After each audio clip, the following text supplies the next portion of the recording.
All right, folks. Well, let's take a look at lesson 11-3. We're finally going to finish it up with this third video.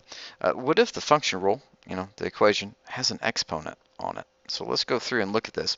It says determine if each relationship represents a function, y equals x squared. Well, we can go put this in here and then we can graph it and we can do a vertical line test if you want. But this is going to be the exact same thing that's going to happen here, and we're going to have the graph. We're going to move this up. It's below this table on your notes. I'm just going to put it up here to the right so we can see it.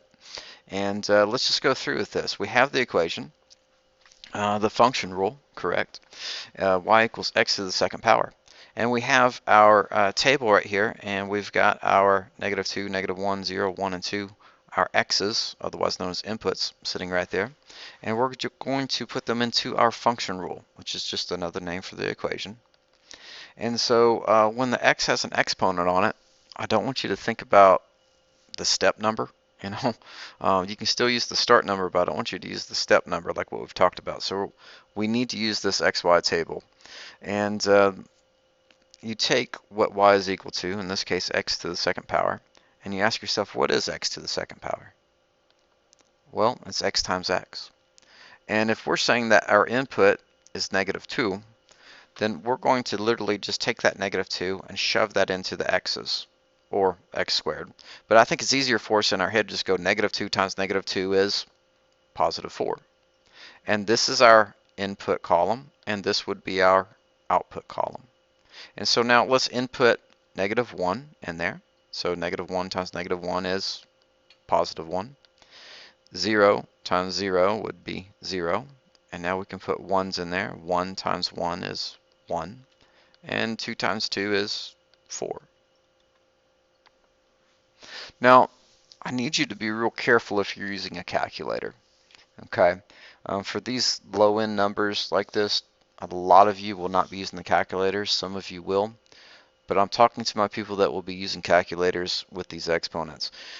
If it's a negative number, like our first two inputs right here, the -2 and -1, we need to put a parentheses around that, okay, when you put it into your calculator. How come? Well, let's just take this away and let's say that we're just using the x squared situation there. So instead of saying -2 times -2, we type into our calculator -2 to the second power.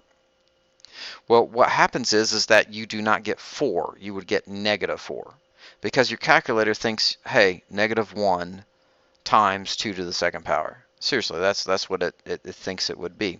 So in your calculator, I need you to put in parentheses around the -2, around the base number.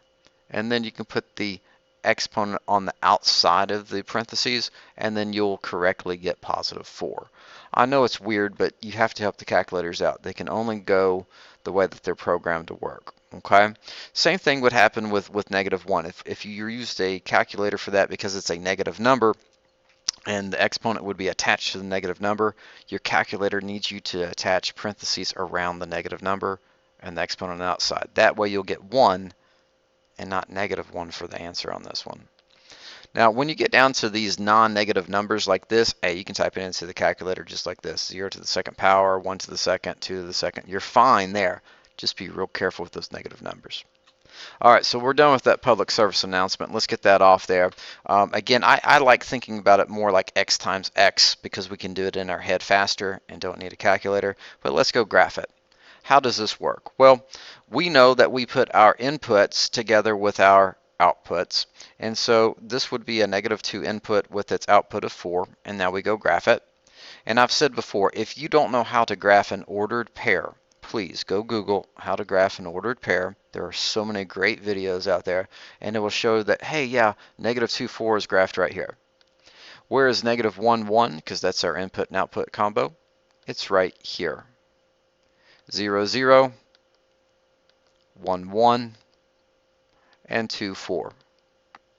Now the last thing that you need to do is you need to actually connect all these dots, but don't use straight lines. It's going to be like soft curves through here, and it should look more like a U or a V with a very soft like curved for the bottom down here. I'm drawing on a tablet right here, so it's kind of hard to get a good drawing like I could if I was with pen or paper. But this is a U-shaped parabola for the most part, and it's happening because it's got an exponent on the X. Did this make a straight line?